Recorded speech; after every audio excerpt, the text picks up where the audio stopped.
मेरे बच्चे, सुबह से करोड़ों का धन तेरा नाम पुकार रहा है। अब आखिरी 3 सेकंड नहीं सुना तो मेरे दुख का कारण तू होगा। मैं महादेव हूं, मैं झूठ नहीं बोलता, मैं तेरे आंसू गिनता हूं।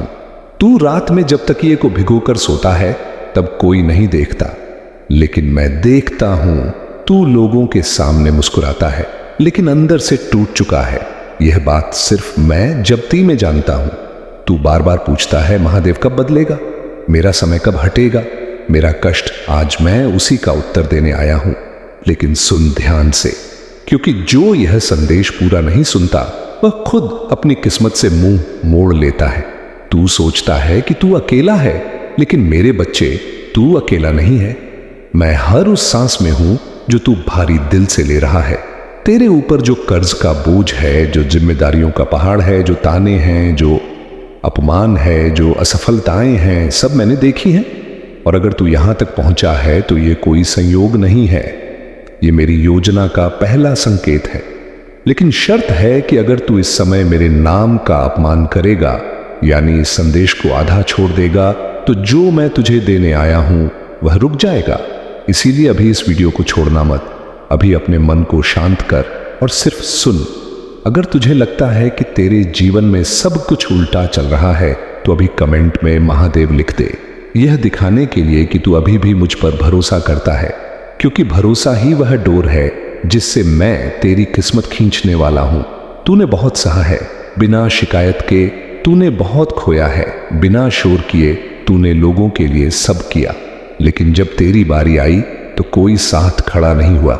यह दर्द तुझे अंदर से खा रहा है और तू खुद से पूछता है, क्या मैं ही गलत हूं? नहीं मेरे बच्चे, तू गलत नहीं था। तू बस सही समय का इंतजार कर रहा था और आज वही समय अपने अंतिम चरण में है।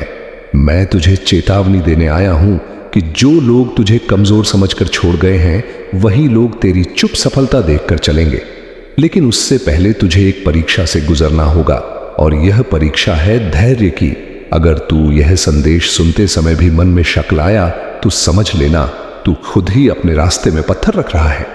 इसलिए अभी इस चैनल को सब्सक्राइब कर दें, क्योंकि यह सिर्फ एक चैनल नहीं है, यह मेरी वाणी का माध्यम है, और जो इसे अपनाता है वह खाली हाथ नहीं लौटता।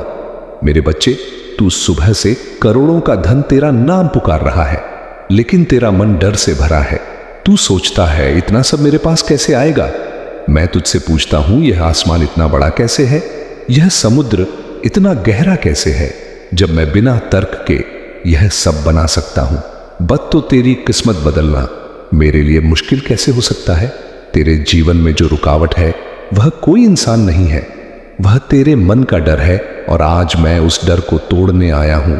लेकिन सुन यह बात ध्यान से, आज के बाद तू अपने आप को कमजोर नहीं कहेगा, तू अपने आप को बदनसीब नहीं कहेगा, क्योंकि जिस दिन तूने ऐसा कहा उस दिन तू मेरी बनाई हुई शक्ति का अपमान करेगा, और जो मेरी शक्ति को कम आंकता है मैं उसे सबक सिखाता हूं। इसलिए आज ही अपने शब्द बदल, क्योंकि शब्द ही भाग्य बनाते हैं। अगर तुझे लगता है कि यह संदेश तेरे दिल से बात कर रहा है तो इसे अभी किसी एक ऐसे इंसान के साथ शेयर कर दे जो अंदर से टूटा हुआ है, क्योंकि जब तू किसी और के लिए रास्ता खोलता है तब मैं तेरे लिए राजमार्ग खोल देता हूं। तूने बहुत बार सोचा होगा कि मैं रोज पूजा करता हूं, फिर भी मेरी सुनवाई क्यों नहीं होती? मेरे बच्चे, पूजा हाथों से नहीं होती, पूजा मन की होती है, और जब मन थक जाता है तब भी जो मेरा नाम ले वही मेरा सच्चा भक्त है, और तू वही है। इसलिए आज मैं तुझे आश्वासन देता हूं कि आने वाले समय में तेरे घर में जो आवाज गूंजेगी वह चिंता की नहीं बल्कि राहत की होगी। लेकिन याद रख, यह बदलाव शोर मचाकर नहीं आएगा, यह चुपचाप आएगा। इसीलिए जो लोग तुझे आज कम समझ रहे हैं, यूं नया उन्हें जवाब देने की जरूरत नहीं है, मैं खुद जवाब दूंगा। तू बस शांत रह और तैयार रह, क्योंकि जब अवसर आएगा, आया तो वह एक ही बार आएगा, और अगर तू तैयार नहीं रहा तो वह निकल जाएगा। इसलिए आज के बाद आलस्य छोड़ दे, डर छोड़ दे, और अपने अंदर की आग को पहचान। अगर तू अभी यहां तक सुन रहा है तो समझ ले कि मैंने तुझे चुन लिया है, क्योंकि जो चुने नहीं जाते वे बीच में ही निकल जाते हैं। अब आखिरी बात सुन ले, क्योंकि इसके बाद मैं चुप हो जाऊंगा। जो कुछ भी तूने खोया है उसका ब्याज समेत हिसाब लौटेगा, लेकिन समय तय मैं करूंगा। तरीका मैं करूंगा और परिणाम ऐसा होगा कि तू खुद बोलेगा, महादेव तूने मुझे मेरी सोच से ज्यादा दिया, लेकिन उससे पहले तुझे मेरी एक बात माननी होगी। आज इस वीडियो के नीचे एक सच्चा कमेंट लिख दे कि तू क्या खो चुका है, क्योंकि जब तू उसे शब्दों में बाहर लाता है तब मैं उसे जड़ से उखाड़ने का काम शुरू करता हूं। और हां, इस संदेश को हल्के में मत लेना, क्योंकि यह कोई सामान्य शब्द नहीं है। यह चेतावनी है, यह वादा है, यह परीक्षा है और यह अवसर है। आखिरी 3 सेकंड मैं तुझे दे रहा हूं। अगर तूने अब भी इसे सुना तो समझ ले कि तेरा समय शुरू हो चुका है, और अगर तूने नहीं सुना तो मेरे दुख का कारण तू होगा, क्योंकि मैं तेरे लिए सब कुछ तैयार करके खड़ा हूं और अब फैसला तुझे करना है। अगर आप इस बात से सहमत हैं तो इस वीडियो को लाइक जरूर करें और कमेंट में हर हर महादेव 88 लिखकर चैनल को तुरंत सब्सक्राइब करें, क्योंकि अगला संदेश और गहरा होगा। और सुन मेरे बच्चे, क्योंकि अभी जो मैं कहने जा रहा हूं वह हर किसी के लिए नहीं है। यह सिर्फ उसी के लिए है जो टूट कर भी मेरी ओर देख रहा है। तूने कई बार सोचा कि अगर महादेव साथ होते तो मेरी हालत ऐसी क्यों होती। मैं तुझे आज साफ बता देता हूं कि जिस इंसान को मैं साधारण बनाना चाहता हूं उसे रास्ता आसान देता हूं, लेकिन जिसे मैं असाधारण बनाना चाहता हूं उसे पहले अकेला करता हूं, तोड़ता हूं, झुकाता हूं और फिर ऐसा उठाता हूं कि दुनिया देखती रह जाती है। तेरे साथ जो हुआ वह सजा नहीं था, वह तैयारी थी। तू जिस दर्द से गुजरा है वही दर्द तेरी पहचान बनने वाला है, और जो लोग आज तेरे संघर्ष पर हंसे हैं वही कल तेरी कहानी से सीख लेंगे। लेकिन उससे पहले तुझे एक बात समझनी होगी कि समय बदलने से पहले इंसान बदलता है, और आज तुझे खुद को बदलना होगा। आज के बाद तू किसी के सामने अपने दुख की भीख नहीं मांगेगा, क्योंकि जो मेरे बच्चे होते हैं वे हालात से मांग नहीं करते, वे हालात बनाते हैं। मैं देख रहा हूं कि तू बार बार पीछे मुड़कर देखता है कि किसने धोखा दिया, किसने साथ छोड़ा, लेकिन अब पीछे देखने का समय खत्म हो चुका है, क्योंकि जो पीछे छूट गया वह तेरे लायक था ही नहीं। मैं तुझे आगे की राह दिखा रहा हूं, लेकिन आंखें खोलना तेरी जिम्मेदारी है। अगर अब भी तू डर रहा है तो सुन, डर वहां होता है जहां विश्वास नहीं होता, और विश्वास वहां होता है जहां मैं होता हूं। इसलिए अभी अपने मन में मेरे नाम को बसा ले, और जो नकारात्मक आवाजें तुझे रोक रही हैं उन्हें चुप करा दे, क्योंकि जब मैं किसी को उठाने पर आता हूं तो पूरी व्यवस्था हिलती है। तेरी किस्मत भी हिलेगी, लेकिन मजबूत होकर खड़ी होगी। और हां, मैं जानता हूं तू सोच रहा है कि यह सब सुनने से क्या होगा, क्या सच में मेरी जिंदगी बदलेगी। तो सुन मेरे बच्चे, जब शब्द दिल में उतरते हैं तभी बदलाव शुरू होता है, और तू अभी भी यहां है। इसका मतलब यह शब्द तेरे अंदर काम कर रहे हैं। इसीलिए संगीत, इस पल को व्यर्थ मत जाने दे। अगर तुझे लगता है कि तेरा समय अब भी नहीं आया तो एक बार फिर नीचे कमेंट में अब नहीं तो कभी नहीं लिख दे, क्योंकि जो खुद के लिए खड़ा होता है मैं उसके पीछे दीवार बनकर खड़ा हो जाता हूं।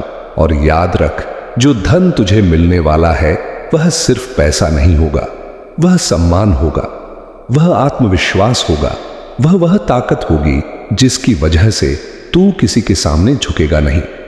लेकिन इसके साथ ही एक जिम्मेदारी भी आएगी कि तू कभी अपने जैसे टूटे हुए इंसान को नीचे नहीं गिरने देगा, क्योंकि मैं तुझे सिर्फ पाने के लिए नहीं बल्कि देने के लिए भी चुन रहा हूं।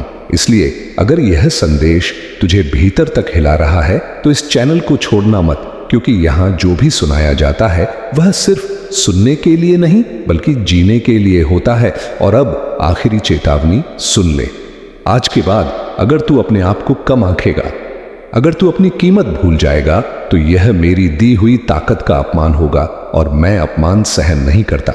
इसलिए उठ खड़ा हूं, अपने भीतर की आग को पहचान और तैयार रहे, क्योंकि जो सुबह से करोड़ों का धन तेरा नाम पुकार रहा है वह सिर्फ बाहर नहीं है, वह तेरे भीतर भी जाग चुका है।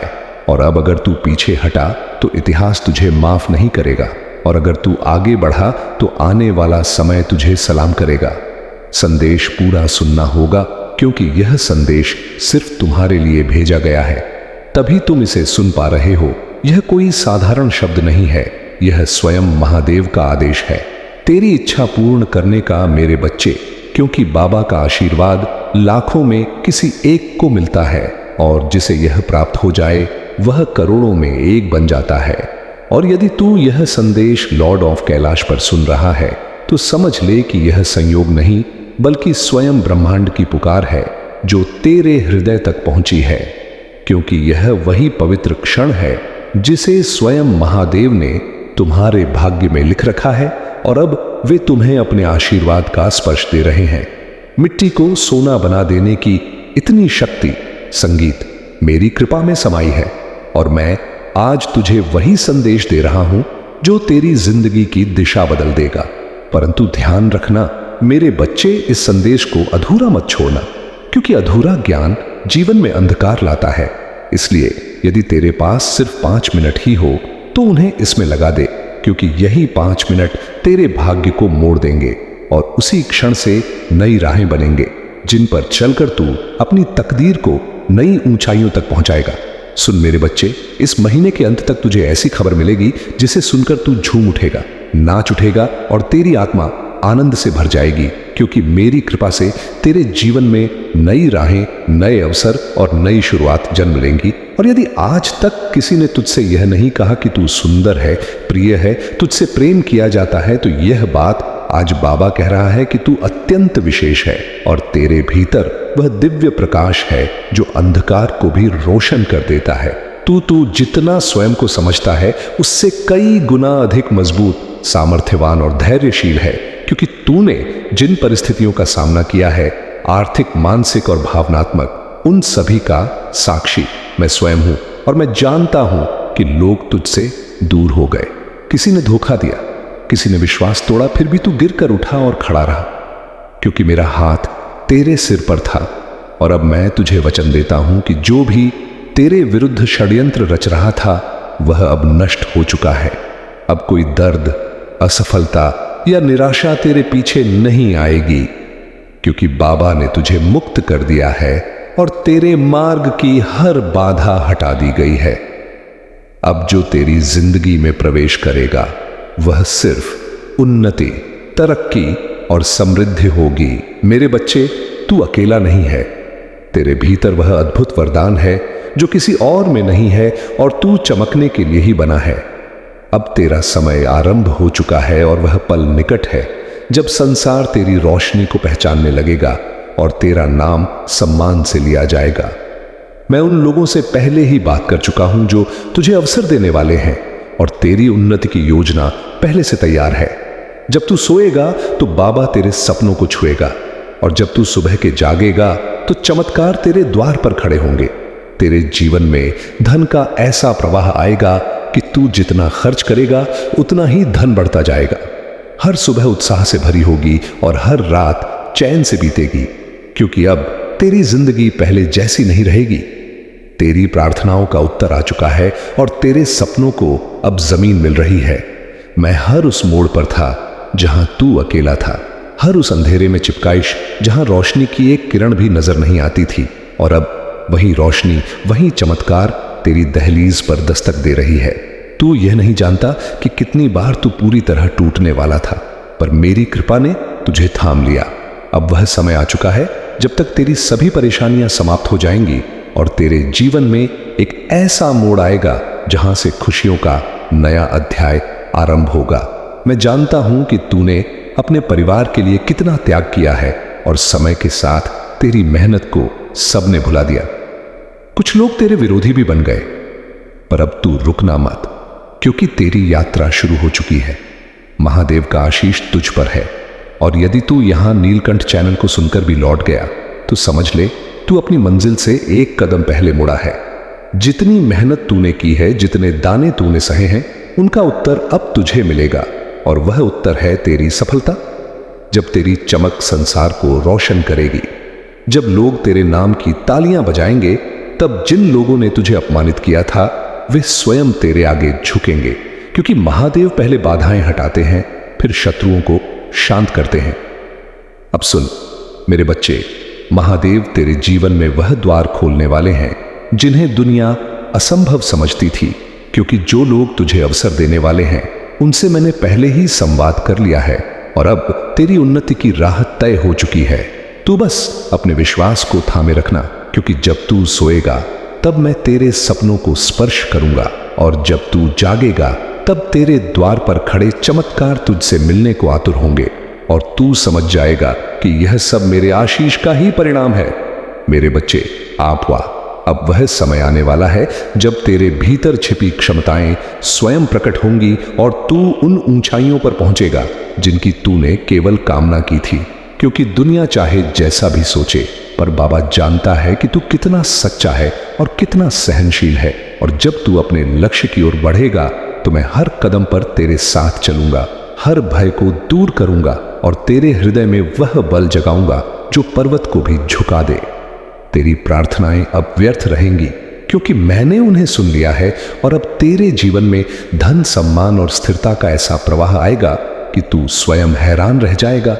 हर सुबह नई ऊर्जा से भरी होगी और हर रात संतोष का स्पर्श देगी, क्योंकि तेरे चारों ओर अब मेरा संरक्षण है, और तू जिस राह पर चलेगा वह राह स्वर्णिम बन जाएगी, और जो लोग तुझे रोकते थे वे स्वयं पीछे हट जाएंगे, क्योंकि अब मैं तेरे आगे चल रहा हूं। अब तेरी समस्याएं तुझ पर अधिकार नहीं रखें, क्योंकि मैंने उन्हें एक एक करके समाप्त कर दिया है, और जो अंधेरा तेरी जिंदगी को घेरे था वह प्रकाश में बदल रहा है। तूने जितना सहा है उसका प्रतिफल अब आनंद के रूप में मिलेगा। मेरे बच्चे, तूने टूटते हुए भी हार नहीं मानी, और इसी कारण तेरे भीतर वह पात्रता जाग उठी है जो केवल चुनिंदा भक्तों को मिलती है। इसीलिए अब उठ और उस नई शुरुआत का स्वागत कर, जिसके लिए मैं स्वयं तेरा मार्ग प्रशस्त कर रहा हूं।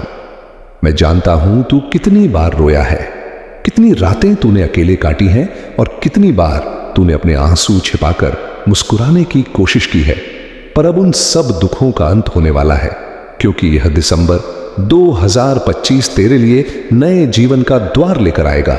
मैं तुझे वह शक्ति देने वाला हूं जो तेरी खोई हुई उम्मीदों में फिर से प्राण फूंक देगी, और तू देखेगा कि जिन सपनों को तूने असंभव समझकर छोड़ दिया था वे अब तेरे सामने साकार रूप में खड़े होंगे। मेरे प्रिय, वे लोग जिन्होंने तुझे कमजोर समझा था, जिन्होंने तुझे ठुकराया था, जिन्होंने तेरी अच्छाई का फायदा उठाया था, अब वे सब तेरी सफलता के आगे मौन हो जाएंगे, क्योंकि अब तेरे जीवन में वह चमक आने वाली है जो केवल मेरे विशेष भक्तों को मिलती है। और जब दुनिया तेरे परिवर्तन को देखेगी तब तू समझ जाएगा कि मैंने तुझे हर गिरावट, हर दर्द और हर धोखे के बीच क्यों संभाले रखा, क्योंकि तेरा समय अभी आना था और अब आ चुका है। अब तू भय मत कर, क्योंकि जो तेरे विरुद्ध था वह नष्ट हो चुका है।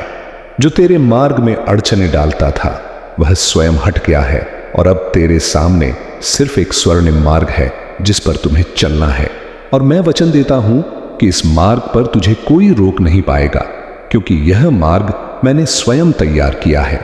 जब तू इस पर कदम रखेगा तो तुझे हर मोड़ पर मेरा साथ, मेरी कृपा और मेरी सुरक्षा अनुभव होगी। मेरे बच्चे, तू जितना प्रेम करता है, जितना देता है, जितना त्याग करता है, वह कभी व्यर्थ नहीं जाता, और मैंने तेरे समर्पण को स्वीकार किया है। इसलिए अब वह समय आया है जब तेरे परिवार में सुख, शांति और समृद्धि का प्रकाश फैलने वाला है।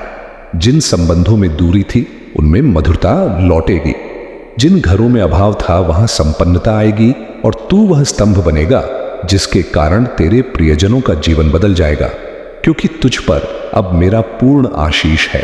अब तू पीछे मुड़कर मत देख, क्योंकि जो बीत गया वह तू झेल चुका है, और जो आने वाला है वह तुझे आनंद से भर देगा। तेरी यात्रा अभी शुरू हुई है, और यदि तू यहां से वापस मुड़ा तो तू मंजिल से एक कदम पहले लौट जाएगा। इसीलिए मम ये आगे बढ़ते रहे मेरे बच्चे, क्योंकि सफलता तेरा इंतजार कर रही है, और दुनिया उन ऊंचाइयों को देखने वाली है जहां तक मैंने तुझे पहुंचाने का संकल्प लिया है। बस विश्वास बनाए रखना और कदम मत रोकना, और जब तेरी चमक संसार में फैल जाएगी, जब लोग तेरे नाम की तालियां बजाएंगे, और जब वे लोग जो कभी तुझे अपमानित करते थे अब तेरे आगे झुकेंगे, तब तू समझेगा कि महादेव पहले अपने भक्तों की बाधाएं हटाते हैं, फिर उनके शत्रुओं को शांत करते हैं। अब वह समय आ चुका है जब सब तेरे विरुद्ध चल रहा था वह तेरे पक्ष में मुड़ जाएगा, क्योंकि मैंने तेरी किस्मत की दिशा बदल दी है, और अब तेरे जीवन में केवल उन्नति ही आएगी। अब सुन मेरे बच्चे, वह समय आ गया है जब तेरे जीवन में वह परिवर्तन घटित होने वाला है जिसके लिए तू वर्षों से प्रतीक्षा कर रहा था, क्योंकि अब तेरे भीतर की वह सुप्त शक्ति जागने वाली है जिसे मैंने स्वयं सुरक्षित रखा था। और जब यह शक्ति प्रकट होगी तो तेरी पहचान, तेरी प्रतिष्ठा और तेरी दिशा सब बदल जाएगी। और जो लोग आज तुझे सामान्य समझते हैं वे कल तुझे असाधारण कहेंगे, क्योंकि तेरे भीतर दिव्यता का वह प्रकाश जल चुका जिसे कोई बुझा नहीं सकता। तेरे भीतर जो शांत धैर्य था, जो मौन सहनशीलता थी, जो दर्द तूने किसी से कहे बिना अपने भीतर दबा लिया था, अब उसी धैर्य का फल तुझे मिलने वाला है, क्योंकि महादेव अपने भक्तों की हर आह को सुनते हैं और हर घाव को भरते हैं। और अब जब तू नई शुरुआत की ओर बढ़ रहा है तो वे स्वयं तेरे आगे खड़े होकर जीवन के मार्ग से हर असुरक्षा, हर भय और हर अंधकार को हटाने वाले हैं, ताकि तू बिना रुके, बिना डरे सीधे अपने प्रकाश की ओर बढ़ सके। इसीलिए अब चमत्कार तेरी नई सामान्य अवस्था बनेंगे। तूने जितने भी दर्द अपने भीतर छिपा कर रखे थे वे अब पिघलने वाले हैं, क्योंकि मेरे आशीर्वाद का प्रकाश तेरे हृदय की हर कठोरता को नरम कर देगा और तुझे फिर से मुस्कुराने की वजह देगा। और जैसे जैसे यह प्रकाश बढ़ेगा वैसे वैसे तेरी आत्मा हल्की, मुग्ध और प्रसन्न होती जाएगी, क्योंकि अब तेरा बोझ मैंने उठा लिया है और तुझ केवल चलना है। विश्वास के साथ निर्भय होकर अब वे रिश्ते जो टूट गए थे वे सुधारेंगे, या फिर ऐसे नए नए रिश्ते बनेंगे जो पहले वाले घावों को भर देंगे, क्योंकि अब तुम्हारे जीवन में गलत लोग नहीं आएंगे। केवल वे आएंगे जिन्हें मैंने चुना है, जो तुझे समझेंगे, तेरा सम्मान करेंगे और तेरी आत्मा की कदर करेंगे। और यही लोग तुझे आगे बढ़ने की हिम्मत देंगे, क्योंकि अब ब्रह्मांड तुझे अकेला चलने नहीं देगा। मेरे बच्चे, अब जो भी तू करेगा वह सफल होगा, क्योंकि मैंने तेरे कर्मों को शक्ति दी है, तेरे शब्दों को प्रभाव दिया है और तेरे इरादों को आशीर्वाद दिया है। इसीलिए अब किसी भी कार्य को छोटा मत समझना, क्योंकि तेरे द्वारा किया गया हर प्रयास फल देगा, और फल भी इतना मीठा कि तू अपने ही भाग्य पर आश्चर्य करेगा। और यह संकेत है कि तेरी किस्मत अब मेरी कृपा के अधीन है। तूने जितना खोया है उससे कई गुना अधिक तुझे मिलने वाला है, क्योंकि हानि केवल तैयारी है और दर्द केवल रूपांतरण, और अब वह रूपांतरण पूरा हो चुका है। इसीलिए जो भी तूने सहा है वह अब शक्ति बनकर तेरे साथ खड़ा है, और यह शक्ति तेरी सबसे बड़ी ढाल होगी, क्योंकि अब जीवन तुझसे लेने नहीं बल्कि देने आया है, और देने में वह कभी कंजूसी नहीं करेगा। अब तेरे चारों ओर ऐसी ऊर्जा बनने लगी है जो तेजी से सकारात्मक परिणाम आकर्षित करेगी, और तू महसूस करेगा कि अवसर स्वयं तुझे पुकार रहे हैं। लोग स्वयं तुझसे जुड़ना चाह रहे हैं और परिस्थितियां स्वयं तेरे अनुकूल बन रही हैं, क्योंकि जब महादेव किसी को उभारने का निर्णय लेते हैं तो प्रकृति का हर तत्व उसके पक्ष में कार्य करता है। और अब यह संपूर्ण प्रकृति तेरे साथ खड़ी है। अब तू वह नहीं है जो पहले था। तेरी चेतना बदल चुकी है, तेरी ऊर्जा बढ़ चुकी है और तेरी आत्मा की शक्ति जाग चुकी है। इसीलिए अब तू निर्णय अधिक स्पष्टता से लेगा, अवसर अधिक तेजी से पहचान लेगा और गलतियों से दूर रहेगा, क्योंकि मैंने तेरे भीतर वह दिव्य बुद्धि स्थापित कर दी है जो जीवन के हर मोड़ पर तुझे सही दिशा दिखाएगी और गलत राहों से बचाएगी। तुझे वह कमाई, वह सम्मान और वह स्वतंत्रता मिलने वाली है जिसके लिए तूने इतने वर्षों तक संघर्ष किया, और यह सब तब आएगा जब तू उसकी सबसे कम उम्मीद कर रहा होगा, क्योंकि चमत्कार हमेशा अचानक आते हैं और यह अचानकपन ही महादेव की शैली है।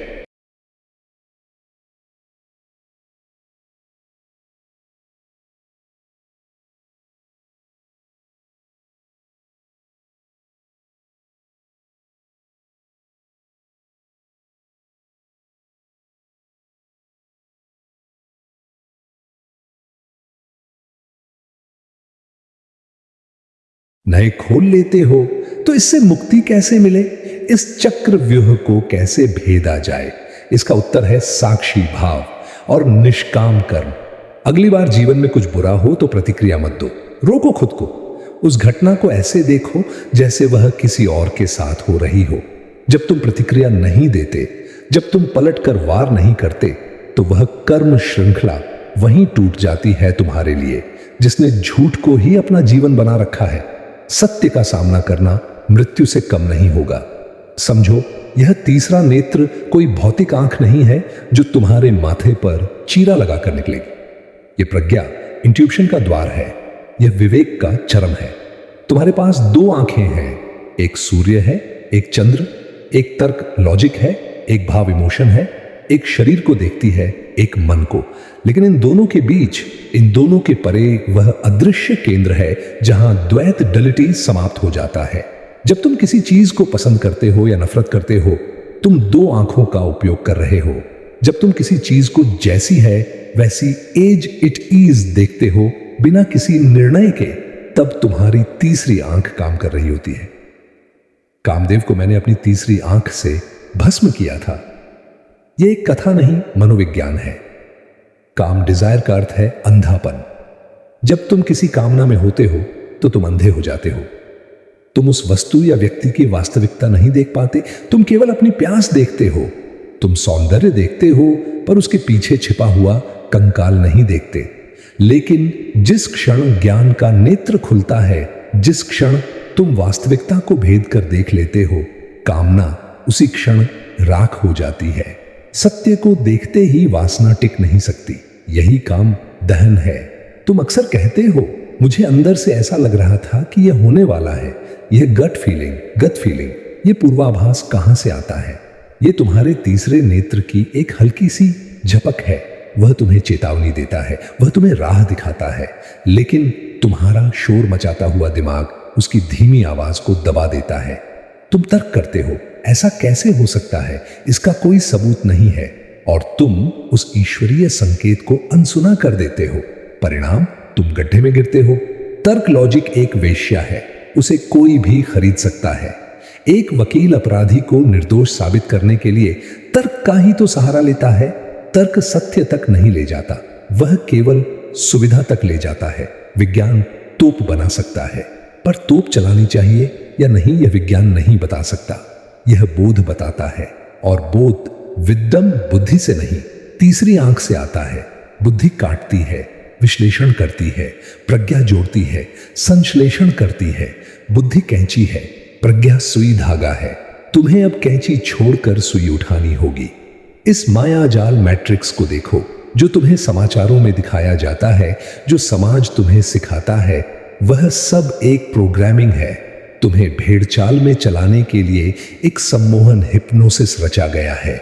तुम्हारी तीसरी आंख वह कोड ब्रेकर है जो इस सम्मोहन को तोड़ सकती है। जिस दिन यह खुलेगी, तुम देखोगे कि लोग चल नहीं रहे, वे नींद में चल रहे हैं। तुम देखोगे कि जिन चीजों के लिए लोग मार काट कर रहे हैं, कागज के टुकड़े, पैसा, जमीन के टुकड़े, वे कितने व्यर्थ हैं। यह दृष्टि तुम्हें समाज से अलग कर देगी। तुम भीड़ में होकर भी अकेले हो जाओगे, क्योंकि जो पागलों की बस्ती में जाग गया उसे ही लोग पागल कहते हैं। क्या तुम यह पागलपन स्वीकारने को तैयार हो? त्राट के एक बिंदु पर स्थिर होकर देखना। यह केवल आंखों का व्यायाम नहीं है, यह ऊर्जा को आज्ञा चक्र भौहें के बीच पर इकट्ठा करने की विधि है। जब तुम्हारी सारी चेतना एक बिंदु पर सिमट आती है तो लेजर जैसी तीक्ष्णता पैदा होती है।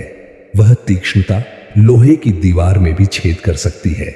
अभी तुम्हारी चेतना बिखरी हुई है, थोड़ी आंखों में, थोड़ी कानों में, थोड़ी जीभ में। इंद्रियों के दरवाजे बंद करो, अपनी सारी ऊर्जा को समेटकर अपने मस्तक के बीच में ले आओ। शुरुआत में तुम्हें वहां दबाव महसूस होगा, कभी कभी सिर दर्द भी, कभी कभी प्रकाश की कौद। डरो मत, यह जंग लगे दरवाजे के खुलने की आवाज है। जब यह नेत्र पूरी तरह खुल जाता है तो समय और स्थान, टाइम एंड स्पेस की दूरी मिट जाती है। तुम यहां बैठकर यह जान सकते हो कि मीलों दूर क्या हो रहा है। तुम किसी व्यक्ति के चेहरे को देखकर उसका अतीत और भविष्य पढ़ सकते हो। यह कोई चमत्कार नहीं, यह तुम्हारी आत्मा की स्वाभाविक क्षमता है। जैसे दूरबीन, टेलीस्कोप दूर की चीज पास दिखा देती है, वैसे ही दिव्य दृष्टि सूक्ष्म जगत को प्रत्यक्ष कर देती है। लेकिन सावधान शक्ति के साथ जिम्मेदारी आती है। कई साधक यहां आकर भटक जाते हैं, उन्हें सिद्धियां मिल जाती हैं। दूसरों के मन की बात जान लेना, भविष्य देख लेना, और वे इनका प्रदर्शन करने लगते हैं। अहंकार में डूब जाते हैं। याद रखना, यह नेत्र मदारी बनने के लिए नहीं, महादेव बनने के लिए है। इन सिद्धियों को सड़क के किनारे पड़े पत्थरों की तरह छोड़कर आगे बढ़ जाना। तुम्हारा लक्ष्य दृश्य नहीं दृष्टा है। तुम सत्य मांगते हो। क्या तुम सच में सत्य मांगते हो? सत्य बहुत क्रूर होता है। यह तुम्हारे उन सभी भ्रमों को तोड़ देगा जिनसे तुम्हें सुकून मिलता है। हो सकता है यह नेत्र खुलने पर तुम्हें पता चले कि जिसे तुम अपना सबसे करीबी मानते हो वह तुम्हें धोखा दे रहा है। हो सकता है तुम्हें अपनी ही कमियां राक्षसों की तरह दिखाई देने लगे। तीसरी आंख पहले कचरा दिखाती है, फिर हीरा। अधिकतर लोग कचरा देखकर ही आंख बंद कर लेते हैं। वे कहते हैं अज्ञानता में ही सुख है। क्या तुम उन कायरों में से हो, या तुम अर्जुन की तरह हो जो विराट रूप देखकर घबराया तो सही, पर उसने आंखें नहीं फेरी? आज से साक्षी बनने का अभ्यास गहरा करो। जब तुम किसी से बात कर रहे हो तो केवल उसके शब्दों को मत सुनो, उसकी आंखों में देखो और उसके पीछे छिपी मंशा को महसूस करो। शब्दों पर भरोसा मत करो, तरंगों वाइब्रेशंस पर भरोसा करो। जीभ झूठ बोल सकती है, पर तरंगे वाइब्स कभी झूठ नहीं बोलती। जब तुम किसी स्थान पर जाओ तो रुको और महसूस करो वहां की ऊर्जा कैसी है, भारी है या हल्की, नकारात्मक है या सकारात्मक। यह तुम्हारी सुप्त इंद्रियों को जगाने का तरीका है। तुम्हारे भीतर एक वायरलेस संचार तंत्र है। तुम ब्रह्मांड से जुड़े हुए हो। जब तुम शांत होते हो तो ब्रह्मांड तुम्हें डाउनलोड भेजता है। महान आविष्कार, महान कविताएं, महान विचार यह किसी के दिमाग की उपज नहीं होते। यह ब्रह्मांडीय चेतना से पकड़े रिसीव जाते हैं। आइंस्टीन, टेस्ला, रामानुजन, इन्होंने अपनी बुद्धि का नहीं, अपनी अंतर्दृष्टि का उपयोग किया। उन्होंने वह देखा जो दूसरों को नहीं दिखा। तुम भी वह एंटीना बन सकते हो। बस तुम्हें अपने मन का शोर, स्टैटिक नॉइज बंद करना होगा। अपने मस्तक के बीच ध्यान लगाते हुए ओमे का उच्चारण करो। मका गूंजन हमिंग तुम्हारे आज्ञा चक्र को कंपित करेगा। कल्पना करो कि वहां एक नील कमल खिल रहा है या एक ज्योति जल रही है।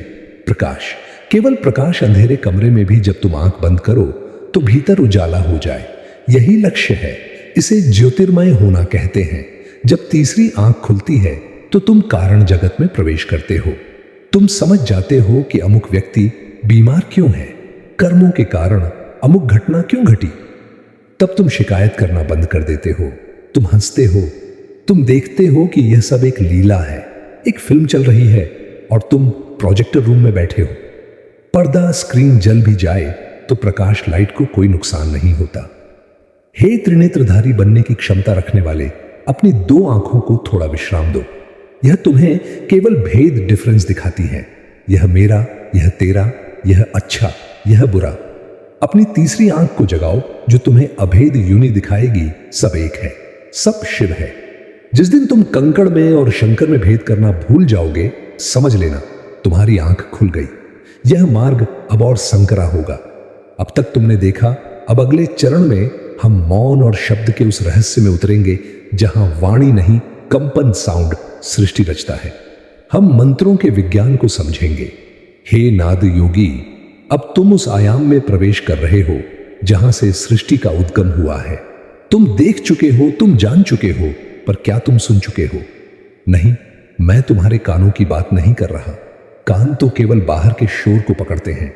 मैं उस ध्वनि की बात कर रहा हूं जिससे यह संपूर्ण ब्रह्मांड बना है, जिससे यह चल रहा है और अंततः जिसमें यह विलीन हो जाएगा। वह ध्वनि है नाद। विज्ञान जिसे बिग बैंग कहता है, मैं उसे अपना डमरू कहता हूं। एक विस्फोट, एक नाद और अनंत तारे बिखर गए। तुम मांस मज्जा के नहीं, तुम कंपनों, वाइब्रेशंस के बने हो। यदि तुम्हें एक शक्तिशाली माइक्रोस्कोप के नीचे रखा जाए तो अंत में वहां कोई पदार्थ नहीं मिलेगा, केवल नाचती हुई ऊर्जा मिलेगी, केवल एक गूंज मिलेगी। तुम एक गीत हो जिसे परमात्मा गा रहा है। आज हम तुम्हारी वाणी, तुम्हारे शब्दों और मंत्रों के विज्ञान को समझेंगे। तुम शब्दों को बहुत हल्के में लेते हो। तुम दिन भर बकबक करते हो। तुम अपनी ऊर्जा का 90% हिस्सा व्यर्थ के बोलने में गणवा देते हो। तुम्हें पता ही नहीं कि तुम्हारा मुख एक यंत्र है, एक हथियार है। वाक शक्ति, पावर ऑफ स्पीच। देवताओं का सबसे बड़ा वरदान है और मनुष्यों का सबसे बड़ा दुरुपयोग। तुम अपने ही शब्दों से अपने लिए नर्क बनाते हो। जब तुम कहते हो मैं बदनसीब हूं, मैं बीमार हूं, मुझसे नहीं होगा, तो तुम केवल जानकारी नहीं दे रहे, तुम तथास्तु कह रहे हो। तुम ब्रह्मांड को आदेश दे रहे हो कि वह तुम्हें बदनसीब और बीमार बनाए।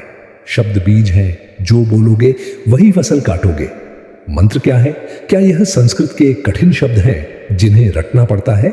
नहीं, मंत्र एक कोड है। जैसे तुम्हारे मोबाइल को खोलने के लिए एक पासवर्ड चाहिए, वैसे ही तुम्हारे भीतर के चक्रों को खोलने के लिए, देवताओं को बुलाने के लिए ध्वनि का पासवर्ड चाहिए। हर देवता, हर ऊर्जा की अपनी एक फ्रीक्वेंसी है। जब तुम सही मंत्र का उच्चारण सही लय में करते हो तो तुम उस देवता का नंबर डायल कर रहे होते हो। अर्थ महत्वपूर्ण नहीं है, ध्वनि महत्वपूर्ण है। ओम का क्या अर्थ है? शब्दकोश में ढूंढोगे तो कुछ नहीं मिलेगा, पर ओम को नाभि से उच्चारित करोगे तो पूरा शरीर एक सितार की तरह बजने लगेगा। यह ध्वनि मन के पार जाने का यान है। मन प्लस्त्र बराबर मन से रक्षा करने वाला या मन से पार ले जाने वाला। तुम शिकायत करते हो कि तुम्हारी प्रार्थना सुनी नहीं जाती, क्योंकि तुम प्रार्थना नहीं करते, तुम केवल शिकायतें पढ़ते हो, और वह भी होठों से। होठों की बात केवल कानों तक जाती है, हृदय की बात हृदय तक जाती है, और नाभि नेवल की बात, जहां प्राण बसते हैं, ब्रह्मांड के केंद्र तक जाती है। जब तक तुम्हारी वाणी में प्राण नहीं होगा, वह खाली कारतूस है, शोर होगा पर असर नहीं। और वाणी में प्राण कैसे आता है? सत्य से और मौन से। सत्य बोलना केवल नैतिकता नहीं है, यह शक्ति संचय की विधि है। जो व्यक्ति झूठ बोलता है, उसके भीतर एक डर बैठ जाता है, उसकी ऊर्जा बढ़ जाती है। एक हिस्सा सच को छिपाने में, दूसरा हिस्सा झूठ को याद रखने में। ऐसा व्यक्ति खंडित हो जाता है। इसीलिए अब आश्चर्यचकित होने के लिए तैयार हो जा, क्योंकि तेरी किस्मत इतनी तेजी से बदलने वाली है कि तू स्वयं समझ नहीं पाएगा कि यह सब कैसे संभव हुआ। सुन मेरे बच्चे, जब तू ऊंचा उठेगा तो लोग तुझसे जलेंगे भी, तुझे समझेंगे भी, और तुझे कम संगीत आंकने की कोशिश भी करेंगे। पर तू किसी की बातों से विचलित मत होना, क्योंकि अब जो शक्ति तेरे भीतर है वह किसी भी मानवीय आलोचना से कहीं अधिक शक्तिशाली है। अब तुझे किसी की स्वीकृति की आवश्यकता नहीं है, क्योंकि तेरी पहचान अब मेरे आशीर्वाद से बनेगी, लोगों की राय से नहीं। अब तेरे जीवन की गति बढ़ेगी मेरे बच्चे। अब जो भी तेरे लिए रुका हुआ था, अटका हुआ था, विलंबित था, सब तेजी से आगे बढ़ने वाला है।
वह ऊर्जा की धारा है।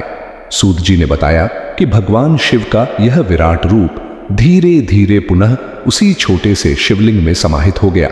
ब्रह्मा और विष्णु ने उस प्रथम शिवलिंग की विधिवत संगीत पूजा की। यही इतिहास का पहला शिवरात्रि पर्व था। हे ऋषियों, सूत जी ने उत्साह से कहा, यही कारण है कि आज भी हम शिवरात्रि मनाते हैं। यह वही रात थी जब निराकार ब्रह्मा ने साकार लिंग का रूप धारण किया था, लेकिन अभी एक रहस्य खुलना बाकी था। ऋषियों ने सुना था कि भस्म और रुद्राक्ष शिव को प्रिय है, लेकिन यह दोनों आखिर आए कहां से? सूत जी ने कहा, शिव ने पूजा सामग्री में रुद्राक्ष का नाम सबसे ऊपर लिया। जानते हो क्यों? क्योंकि रुद्राक्ष कोई साधारण फल नहीं है, यह महादेव का दर्द, यह उनकी करुणा है जो ठोस बनकर पेड़ पर उगाई। शौनक जी ने आश्चर्य से पूछा, महादेव का दर्द, क्या भगवान शिव को भी कभी पीड़ा हुई थी? क्या वे भी कभी रोए थे? और भस्म, श्मशान की राख उन्हें इतनी प्रिय संगीत क्यों है? सूत जी ने एक लंबी सांस ली और अपनी कथा को उस दिशा में मोड़ा जहां शिव का अघोर रूप सामने आने वाला था। सूत जी बोले, शौनक, एक समय ऐसा आया था जब शिव ने अपनी आंखें बंद की थीं और जब खोली तो उनकी आंखों से पानी की कुछ बूंदें धरती पर गिरी थीं। वे बूंदें जहां गिरी वहां एक चमत्कार हुआ। और रही बात भस्म की, तो भस्म तो शिव का वस्त्र है, वह नश्वरता की निशानी है। परंतु वह कौन सी घटना थी जिसने महादेव को रुला दिया, और कैसे एक राक्षस त्रिपुरासुर के कारण शिव को अपना रौद्र रूप दिखाना पड़ा, जिससे रुद्राक्ष की उत्पत्ति हुई? यह कथा अत्यंत रोमांचक है। वातावरण में एक नई उत्सुकता छा गई। शिवलिंग का रहस्य तो समझ आ गया था, लेकिन अब रुद्राक्ष और भस्म का महात्मा जानने के लिए सभी आर्षि लालायित हो उठे। सूत जी मुस्कुराए, क्योंकि वे जानते थे कि अगली कथा संगीत ऋषियों के हृदय को और भी गहराई से छू लेगी। तो क्या है रुद्राक्ष के पीछे की असली कहानी? एक मुखी से लेकर 14 मुखी रुद्राक्ष में कौन कौन सी शक्तियां छिपी है, और भस्म लगाने मात्र से कैसे बड़े बड़े पाप जल जाते हैं? शिव जी के आंसुओं और उनकी अग्नि का यह अद्भुत अध्याय हम खोलेंगे। अगले भाग में सूत जी ने एक पल के लिए अपनी आंखें बंद की, जैसे वे उस परम तत्व को स्पर्श कर रहे हों, और फिर अपनी गंभीर वाणी में बोले, हे शौनक, हे ऋषियों, तुमने शिव पूजन की सामग्री के विषय में पूछा है, तो ध्यान से सुनो। महादेव ने सृष्टि को 2 ऐसी अमूल्य वस्तुएं दी हैं, संगीत जो भोग और मोक्ष दोनों प्रदान करने वाली। इनमें पहली है भस्म विभूति और दूसरी है रुद्राक्ष। ऋषियों ने पूछा, प्रभु, भस्म तो राख है जो जलने के बाद शेष रह जाती है या अपवित्र मानी जाती है, फिर महादेव को यह इतनी प्रिय क्यों है, और इसे धारण करने का विधान क्या है? सूत जी मुस्कुराए और बोले, आर्षियों, साधारण दृष्टि से देखो तो वह राख है, लेकिन शिव दृष्टि से देखो तो वह सत्य है। इस संसार में सब कुछ नश्वर है।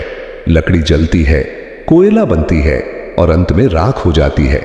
शरीर जलता है, राख हो जाता है, अर्थात भस्म ही अंतिम सत्य है। वो कभी नहीं मिटी, वो कभी सड़ते नहीं। शिव अविनाशी हैं, इसीलिए वे अविनाशी भस्म धारण करते हैं। सूत जी ने आगे समझाया कि भस्म धारण करना केवल श्रृंगार नहीं बल्कि एक रक्षा कवच है। उन्होंने विदेश्वर संहिता के अनुसार भस्म संगीत लगाने की विधि बताई। मनुष्य को चाहिए कि वह गाय के गोबर से बने कंडे उपले को जलाकर शुद्ध भस्म तैयार करे, फिर ईशान सर्व विद्या नाम मंत्र पढ़कर उसे अभिमंत्रित करे। भस्म को अपने ललाट, माथे पर, भुजाओं पर और वक्षस्थल, छाती पर 3 रेखाओं के रूप में लगाए। इसे त्रिपुंड कहते हैं। सूत जी की वाणी में ओज था। उन्होंने कहा, यह 3 रेखाएं साधारण लकीरें नहीं हैं। पहली रेखा आकार ब्रह्मा, दूसरी रेखा उकार विष्णु और तीसरी रेखा मक्कार रुद्र का प्रतीक है। जो अपने माथे पर त्रिपुण धारण करता है वह मानो त्रिदेवों को अपने मस्तक पर धारण करता है। यमराज के दूत ऐसे व्यक्ति की ओर आंख उठाकर भी नहीं देख सकते। सूत जी ने एक अद्भुत बात बताई, हे ऋषियों, यदि कोई महापापी भी हो, दुराचारी हो, लेकिन यदि मृत्यु के समय उसके माथे संगीत पर त्रिपुण लगा हो और शरीर पर भस्म लगी हो तो वह नरक नहीं जाता। शिवग उसे आदरपूर्वक शिवलोक ले जाते हैं। भस्म अग्नि का स्वरूप है, इसलिए जैसे अग्नि सब कुछ जला देती है वैसे ही भस्म सारे पापों को जला देती है। भस्म का महत्व सुनकर ऋषियों ने अपने पने मस्तक पर त्रिपुण धारण करने का संकल्प लिया। लेकिन अभी असली कथा बाकी थी, वह कथा जिसका संबंध सीधे महादेव के हृदय से था। शौनक जी ने अधीर होकर पूछा, हे सूत जी, अब हमें रुद्राक्ष के बारे में बताइए। आपने कहा था कि रुद्राक्ष महादेव के आंसू, यह कैसे संभव है? वह तो वैरागी है, आनंद स्वरूप है, उनकी आंखों में आंसू क्यों आए? सूत जी का चेहरा एकदम शांत और भावपूर्ण हो गया। उन्होंने एक गहरी सांस ली। शौनक, यह कथा तब की है जब त्रिपुरासुर नामक दैत्य का आतंक तीनों लोकों में छा गया था। उस दैत्य को वरदान था कि उसे मारना लगभग असंभव था। देवताओं ने हार मान ली थी। वे भागकर महादेव की शरण में गए और बोले, प्रभु रक्षा कर, त्रिपुरासुर सृष्टि का विनाश कर रहा है। सूत जी ने बताया कि देवताओं की पुकार सुनकर भगवान शिव और रूप में तपस्या करने बैठ गए। उन्हें उस महाशक्तिशाली असुर को मारने के लिए एक दिव्य अस्त्र, अघोरास्त्र की आवश्यकता थी, जिसके लिए परम एकाग्रता चाहिए थी। ऋषियों, महादेव ने अपनी आंखें बंद कर ली। 1 वर्ष नहीं, 100 वर्ष नहीं, पूरे 1000 दिव्य वर्षों तक भगवान शिव अपनी आंखें बंद करके समाधि में बैठे रहे। उनकी पलकें एक बार भी नहीं झपकी। उनका मन पूरी तरह से शांत था, लेकिन भीतर भीतर एक मंथन चल रहा था। पूरा ब्रह्मांड संगीत थम गया था, हवा रुक गई थी, समुद्र शांत हो गए थे। सभी देवता प्रतीक्षा कर रहे थे कि कब महादेव अपनी आंखें खोलेंगे, और फिर 1000 वर्ष बाद वो क्षण आया। दृश्य सूत जी का स्वर अत्यंत कोमल और आर्द्र हो जाता है। कल्पना करो उस पल की, कैलाश पर्वत का वह शिखर जहां सन्नाटा पसरा है। संगीत भगवान शिव, जो करुणा के सागर हैं, धीरे धीरे अपनी कमल जैसी आंखें खोलते हैं। जैसे ही उनकी पलकें उठी, उनकी आंखों की कोरों में जल भर आया। नहीं, यह दुख का जल नहीं था, यह पीड़ा का जल नहीं था, यह करुणा और कंपैशन का जल था। हजारों वर्षों की तपस्या में शिव ने अपने मन की आंखों से जगत के प्राणियों का दुख देखा था। उन्होंने देखा कि मनुष्य कैसे माया में फंसकर तड़प रहा है। उन्होंने देखा कि उनके बच्चे जीव कितने कष्ट में हैं। एक पिता का हृदय भर आया। जगत का पिता अपने बच्चों के दुख को देखकर द्रवित हो गया। सूत जी की आंखें भी नम हो गई। वे बोले, ऋषियों, महादेव की उस अध खुली आंखों से टप टप करके जल की कुछ गर्म बूंदें धरती पर गिरी। वे साधारण आंसू नहीं थे, वे साक्षात शिव का प्रेम थे, जो द्रव्य बनकर बहन निकले थे। वे बूंदें जहां जहां धरती पर गिरी, गढ़ देश में, मथुरा में, अयोध्या में, काशी में, लंका में, वहां वहां चमत्कार हुआ। धरती ने उन आंसुओं को सोखा नहीं, बल्कि उन्हें बीज बना दिया, और देखते ही देखते उन स्थानों पर दिव्य वृक्ष उग आए। उन्हीं वृक्षों को रुद्राक्ष, रुद्र प्लस अक्ष, शिव की आंख कहा गया। सूत जी ने अर्षियों की ओर देखकर कहा, इसलिए हे मुनियों, रुद्राक्ष को कभी साधारण लकड़ी का मन का मत समझना।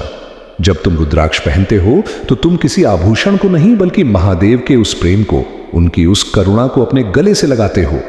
रुद्राक्ष पहनने का अर्थ है शिव को वचन देना कि हे पिता, मैं आपकी संतान हूं, आप मेरे साथ हैं। जिसे स्वयं शिव ने अपने आंसुओं से सींचा हो, उसका अनिष्ट काल भी कैसे कर सकता है। संगीत, उस क्षण नैमिषारण्य में बैठे हर आर्षि को ऐसा लगा मानो वे स्वयं उस रुद्राक्ष वृक्ष के नीचे बैठे हैं। यह भाव इतना प्रबल था कि कई अर्षियों की आंखों से स्वतः अश्रु बह निकले। भक्ति की पराकाष्ठा थी, वह माहौल भावुक था, लेकिन ज्ञान की पिपासा अभी बाकी थी। सूत जी ने पुनः कथा की गति बढ़ाई।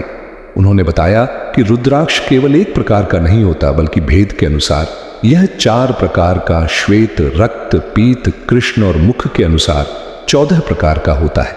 सूत जी बोले, ध्यान से सुनो। संगीत, ऋषियों, किस रुद्राक्ष में कौन से देवता का वास है और उसे पहनने से क्या फल मिलता है, यह विद्येश्वर संहिता का सार है। सूत जी ने एक एक करके रुद्राक्षों का वर्णन शुरू किया। एक मुखी रुद्राक्ष, एक मुखी, यह साक्षात शिव का स्वरूप है। यह अत्यंत दुर्लभ है। यह भोग और मोक्ष दोनों देने वाला है। जहां एक मुखी रुद्राक्ष की पूजा होती है, वहां लक्ष्मी सदैव वास करती है। जो इसे धारण करता है वह स्वयं शिव हो जाता है। उसे ब्रह्म हत्या जैसा पाप भी नहीं लगता। 2 मुखी रुद्राक्ष, 2 मुखी, यह नर्धनश्वर शिव और शक्ति का रूप है। इसे धारण करने से दांपत्य जीवन सुखी होता है और मन की चंचलता समाप्त होती है। तीन मुखी रुद्राक्ष, तीन मुई, यह अग्निदेव का स्वरूप है। जैसे अग्नि सब कुछ जला देती है, वैसे ही ये रुद्राक्ष मनुष्य के आलस्य और हीन भावना को जला देता है। विद्या प्राप्ति के लिए यह सर्वोत्तम है। चार मुखी रुद्राक्ष, चार मुखी, यह स्वयं ब्रह्मा का रूप है। इसे धारण करने से मनुष्य की सृजन शक्ति बढ़ती है। नर हत्या का पाप भी इसके दर्शन मात्र से मिट जाता है। पंचमुखी रुद्राक्ष, पांच मुखी, यह सबसे सुलभ और अत्यंत प्रभावशाली है। यह कालाग्नि रुद्र का स्वरूप है। सूत जी ने जोर देकर कहा, हे अर्षियों, कलयुग में मनुष्य खान पान में अशुद्ध होगा, वह अभक्ष न खाने योग्य खाएगा। पंचमुखी रुद्राक्ष उन सभी पापों को नष्ट कर देता है जो अशुद्ध भोजन या बुरे विचारों से होते हैं। हर मनुष्य को इसे अवश्य पहनना चाहिए। छह मुखी रुद्राक्ष, छह मुखी यह भगवान कार्तिकेय का रूप है। इसे दाहिनी भुजा में धारण करने से ब्रह्म हत्या जैसे महापाप धूल जाते हैं और व्यक्ति वीर और तेजस्वी बनता है। सात मुखी रुद्राक्ष, सात मुखी, यह अनंग कामदेव का स्वरूप है। दरिद्र व्यक्ति भी यदि इसे धारण करें तो वह राजा के समान धनवान हो जाता है। आठ मुखी रुद्राक्ष, आठ मुखी, यह अष्टमूर्ति भैरव का स्वरूप है। इसे पहनने वाले को अकाल मृत्यु का भय नहीं रहता और उसे पूर्ण आयु प्राप्त होती है। नौ मुखी रुद्राक्ष, नौ मुखी, यह कपिल मुनि और नवदुर्गा का स्वरूप है। इसे बाईं भुजा में धारण करने वाला व्यक्ति देवी की कृपा प्राप्त करता है और सर्वशक्तिमान हो जाता है। 10 मुखी रुद्राक्ष, दमुखी, यह साक्षात भगवान विष्णु का स्वरूप है। इसे धारण करने से भूत प्रेत, पिशाच, ब्रह्म राक्षस और डाकिनी शाकिनी का भय समाप्त हो जाता है। यह रक्षा कवच है। 11 मुखी रुद्राक्ष, 11 मुखी यह रुद्र हनुमान जी का स्वरूप है। जो इसे शिखा, छोटी में या गले में धारण करता है, उसे हजारों वाजपेय यज्ञों का फल एक क्षण में मिल जाता है। उसे हर युद्ध में विजय मिलती है। 12 मुखी रुद्राक्ष, 12 मुखी, ये सूर्य देव का स्वरूप है। इसे धारण करने से तेज बढ़ता है और असाध्य रोग नष्ट होते हैं। 13 मुखी संगीत रुद्राक्ष, 13 मुखी, यह विश्वदेव का स्वरूप है। इसे पहनने से व्यक्ति सर्वगुण संपन्न बनता है और उसे सौभाग्य की प्राप्ति होती है। 14 मुखी रुद्राक्ष, 14 मुखी, यह अत्यंत दुर्लभ है। यह साक्षात भगवान शिव के तीसरे नेत्र से प्रकट हुआ है। इसे धारण करने वाला व्यक्ति शिव समान हो जाता है। यह समस्त रोगों और पापों का नाशक है।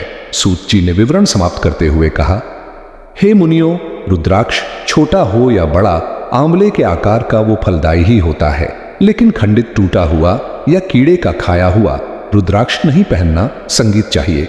और सबसे बड़ी बात, रुद्राक्ष धारण करने वाले को मदिरा, मांस और अधर्म का त्याग करना चाहिए। तभी महादेव की कृपा उस पर फलित होती है। जो मनुष्य अपने गले में 108 रुद्राक्ष धारण करता है, वह मोक्ष की प्राप्ति करता है। दानों की माला, सिर पर त्रिपुंड और मुख में नमः शिवाय का जाप रखता है। उसे देखकर तो यमराज भी रास्ता बदल लेते हैं। यमदूत आपस में कहते हैं, अरे इसके पास मत जाना, ये तो महाकाल की संपत्ति है। अर्षियों के मन में रुद्राक्ष के प्रति अगाध श्रद्धा उत्पन्न हो गई। उन्हें लगा कि उनके हाथों में मोक्ष की कुंजी आ गई है। शिव पुराण का यह ज्ञान उनके लिए किसी खजाने से कम नहीं था, लेकिन विद्येश्वर संहिता अभी समाप्त नहीं हुई थी। सूत जी ने अचानक अपनी आवाज धीमी की और अर्षियों की ओर झुककर बोले, तुमने पूजा विधि जान ली, भस्म और रुद्राक्ष का रहस्य जान लिया, लेकिन एक अंतिम रहस्य अभी शेष है। वह रहस्य जो मृत्यु के ठीक पहले काम आता है। आर्षि सतर्क हो गए। सूत जी ने कहा, जीवन भर पूजा की, पर अंत समय में यदि बुद्धि भ्रष्ट हो गई तो संगीत, अंत समय में यदि वाणी रुक गई तो उस अंतिम क्षण में मुक्ति कैसे मिलेगी। भगवान शिव ने देवी पार्वती को एकांत में एक ऐसा महामंत्र और एक ऐसी अंतिम विधि बताई थी जो मरते हुए प्राणी के कान में पड़ जाए तो उसे सीधे कैवल्य संगीत मोक्ष मिलता है। क्या है वह अंतिम अध्याय और शिव नाम की महिमा का वह कौन सा प्रसंग है जो पापी से पापी व्यक्ति को भी तार देता है? विदेश्वर संगीत संहिता का यह अंतिम निष्कर्ष जो आपके और हमारे जीवन का सार है, हम सुनेंगे इस कथा के अंतिम भाग में। नैमिषारण्य में संध्या का समय हो रहा है। डूबते हुए सूर्य की लालिमा ऋषियों के चेहरों पर पड़ रही है। वातावरण अत्यंत रहस्यमय है।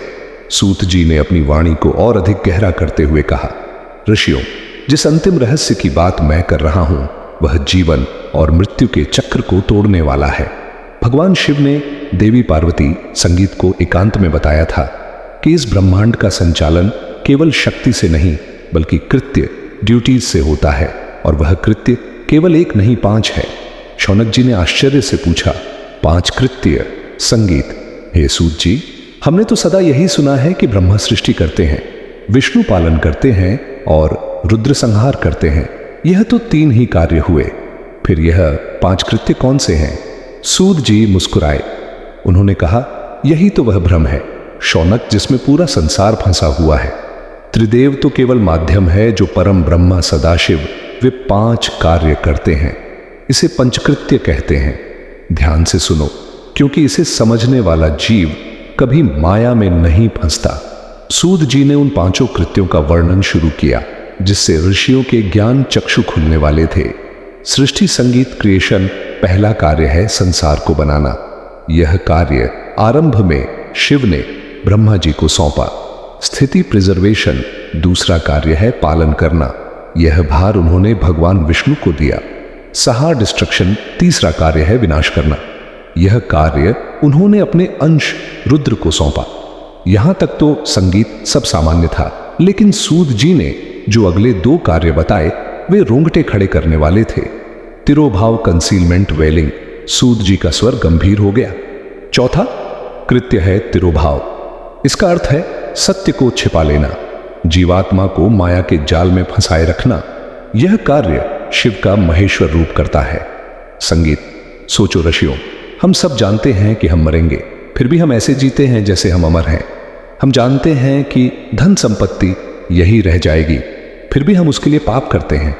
यह अज्ञान कौन पैदा करता है? यह शिव की ही माया है। वे जानबूझकर जीव को सत्य से दूर रखते हैं ताकि सृष्टि का खेल चलता रहे। अनुग्रह, ग्रेस, लिबरेशन। और 5वां सबसे महत्वपूर्ण कृत्य है अनुग्रह यानी कृपा। यह कार्य साक्षात सदाशिव करते हैं। जब जीव माया में तड़प कर थक जाता है और शिव शिव पुकारता है, तब सदाशिव उस पर अनुग्रह करते हैं। वे अज्ञान का पर्दा हटा देते हैं और उसे मोक्ष प्रदान करते हैं। सूत जी ने समझाया कि यह 5 कृत्य सृष्टि, स्थिति, संहार, तिरोभाव, अनुग्रह निरंतर चलते रहते हैं, हमारे शरीर में भी और ब्रह्मांड में भी। इसके बाद सूत जी ने वह महामंत्र बताया जो इन 5 कृत्यों को नियंत्रित करता है। सूत जी बोले, हे मुनियों, इन 5 कृत्यों के स्वामी भगवान शिव हैं और उनका वाचक मंत्र है पंचाक्षर मंत्र नमः शिवाय नशी। वह 5 अक्षर केवल शब्द नहीं है, यह साक्षात पंच तत्व और पंचकृत्य है। सूत जी ने इस मंत्र की वैज्ञानिक और आध्यात्मिक गहराई में उतरते हुए कहा, जब कोई भक्त नमः शिवाय का जाप करता है तो वो केवल एक नाम नहीं ले रहा होता, वह ब्रह्मांड की उस लय रिदमम के साथ जुड़ जाता है। नमः शिवाय का जाप मनुष्य के भीतर के पंचभूतों पृथ्वी, जल, अग्नि, वायु, आकाश को शुद्ध कर देता है। फिर सूत जी ने वह प्रसंग सुनाया जो हर पापी के लिए आशा की किरण है। अर्षियों, भगवान शिव ने कहा है, यदि कोई मनुष्य जीवन भर दुराचारी रहा हो, उसने वेदों की निंदा की हो, चोरी की हो, पराय स्त्री पर कुदृष्टि डाली हो, परंतु यदि मृत्यु के अंतिम क्षण में जब उसके प्राण कंठ में अटक रहे हो, यदि कोई उसके कान में मेरा तारक मंत्र या शिव नाम सुना दे तो मैं स्वयं वहां उपस्थित हो जाता हूं। सूत जी ने काशी, वाराणसी का उदाहरण दिया। यही कारण है कि काशी में मरने वाला जीव मुक्त हो जाता है, क्योंकि मान्यता है कि काशी में जब प्राण निकलते हैं तो स्वयं विश्वनाथ उस जीवात्मा के कान में वो मंत्र फूंकते हैं जो उसे सीधे शिवलोक संगीत ले जाता है। वहां यमराज का वही खाता काम नहीं करता, वहां केवल महाकाल का आदेश चलता है। यह सुनकर ऋषियों के मन से मृत्यु का भय सदा के लिए समाप्त हो गया। उन्हें लगा कि उनके पास अब वह कवच है जिसे कोई अस्त्र नहीं भेद सकता। दृश्य नैमिषारण्य में अब पूरी तरह संध्या हो चुकी है। हवन कुंड की अग्निशांत संगीत हो रही है, केवल अंगारे चमक रहे हैं। 88,000 ऋषियों का समूह एकदम मौन है। सूत जी ने अपनी कथा को विराम देने से पहले एक पल के लिए ऋषियों की ओर देखा। वो क्षण अद्भुत था। शब्दों से परे वहां बैठे हजारों ऋषियों की आंखों में एक ही भाव था, कृतज्ञता, ग्रेटिट्यूड। उन्हें महसूस हो रहा था कि वे केवल एक कथा नहीं सुन रहे थे, बल्कि वे एक यात्रा पर थे, एक ऐसी यात्रा जो अंधकार से प्रकाश की ओर, मृत्यु से अमरता की ओर ले जाती है। शौनक जी, जो ऋषियों के प्रधान थे, धीरे से अपने स्थान से खड़े हुए। उनका गला भर आया था, वे कुछ बोलना चाहते थे लेकिन शब्द नहीं निकल रहे थे। उनकी दाढ़ी संगीत आंसुओं से भीग चुकी थी। उन्होंने कांपते हाथों को जोड़ा और सूत जी को दंडवत प्रणाम संगीत किया। शौनक जी बोले, रुंधे गले से, हे सूत जी, आज आपने हमें क्या दे दिया? संगीत, हम इसका मोल नहीं चुका सकते। हम कलयुग के भय से कांप रहे थे। हम सोच रहे थे कि आने वाली पीढ़ियों का क्या होगा, लेकिन आपने शिव नाम का जो दीपक हमारे हाथों में थमाया है, वह कलयुग संगीत के घोर अंधकार को भी चीर देगा। हवाओं में एक सरसराहट हुई, मानो प्रकृति भी इस स्तुति में शामिल हो रही हो। शौनक जी ने आकाश की ओर हाथ उठाकर कहा, आज हमें विश्वास हो गया है कि हम अनाथ नहीं हैं। हमारा एक पिता है जो श्मशान में रहता है, जो भस्म रमाता है, लेकिन जो अपनी संतान के लिए विष भी पी लेता है, वो नीलकंठ हमारे साथ है। वहां उपस्थित सभी 80,000 ओर्षि एक साथ खड़े हो गए। एक साथ हजारों कंठों से एक ही ध्वनि गूंजी, हर हर महादेव, शंभू शंकर। वो ध्वनि नैमिषारण्य के वनों को पार करती हुई, पर्वतों से टकराती हुई सीधे कैलाश तक पहुंच गई होगी। उस क्षण ओर्षि और श्रोता का भेद मिट गया। सब शिवमय हो गए। एक असीम शांति, एक परम आनंद की लहर दौड़ गई। वातावरण पुनः स्थिर हुआ। सूत जी ने ऋषियों के प्रेम को स्वीकार किया और विद्येश्वर संहिता का समापन करते हुए अंतिम उपदेश दिया। सूत जी बोले, हे मुनियों, यह पवित्र विद्येश्वर संहिता यही पूर्ण होती है। इसमें आपने जाना कि शिवलिंग कैसे प्रकट हुआ, अग्निस्तंभ, ब्रह्मा और विष्णु का विवाद कैसे शांत हुआ, लिंग पूजा और मूर्ति पूजा का भेद क्या है, पार्थिव शिवलिंग, भस्म और रुद्राक्ष का क्या महत्व है, और अंत में शिव नाम की महिमा और पंचकृत्य क्या है। सूत जी ने चेतावनी देते हुए कहा, इस कथा को सुनने के बाद जो इसे अपने आचरण में नहीं लाता, उसका सुनना व्यर्थ है। शिव केवल कथाओं में नहीं, कर्म में बसते हैं। इसलिए आज से संकल्प लो, मस्तक पर त्रिपुण होगा, कंठ में रुद्राक्ष होगा और मुख में नमः शिवाय होगा। याद रखना, सूत जी ने अंत में कहा, यह तो केवल आरंभ है। शिव पुराण एक महासागर है। अभी तो हमने केवल तट संगीत को स्पर्श किया है। आगे की संहिताओं में सती का जन्म, शिवस्ती विवाह, दक्ष यज्ञ का विध्वंस और मां पार्वती की तपस्या की ऐसी कथाएं हैं जो पत्थर को भी मोम संगीत बना दे। वह रुद्र संहिता है जिसका वर्णन मैं भविष्य में करूंगा।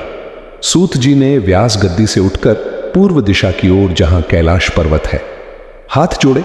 ऋषियों ने भी उनका अनुसरण किया। हे विश्वनाथ, हे काशीपति, हे मृत्युंजय, हमारे इस कथा यज्ञ को स्वीकार करें। यदि हमसे कोई त्रुटि हुई हो, कोई अशुद्ध उच्चारण हुआ हो, तो अबोध बालक जानकर हमें क्षमा करें। आप ही हमारे आदि हैं और आप ही हमारे अंत हैं। सभी अर्षियों ने पुष्प वर्षा की। आकाश से देवताओं ने दुंदुभी बजाई। बोलिए उमापति महादेव की जय, सदाशिव भगवान की जय। इस जयकारे के साथ ही नैमिषारण्य के इस पवित्र सत्र का और विद्येश्वर संहिता का विधिवत समापन हुआ। तो दोस्तों, यह थी ज्ञान से भरी विद्येश्वर संहिता। लेकिन शिव पुराण का सबसे रोमांचक अध्याय अभी बाकी है, रुद्र संहिता, जो हम शिव पुराण भाग 2 में हम देखेंगे। भगवान शिव और माता सती की अद्भुत प्रेम कथा। आखिर वो कौन सी घटना थी जिसने वैरागी शिव को गृहस्थ बना दिया, और कैसे शिव का क्रोध तीनों लोकों के विनाश का कारण बना, ये सब हम जानेंगे अगले भाग में। जुड़े रहे हमारे साथ। ये कथा आपको कैसी लगी कमेंट करके जरूर बताएं। वीडियो अच्छा लगा हो तो लाइक करें और कमेंट में हर हर महादेव लिखें। चैनल को सब्सक्राइब करना ना भूलें। धन्यवाद।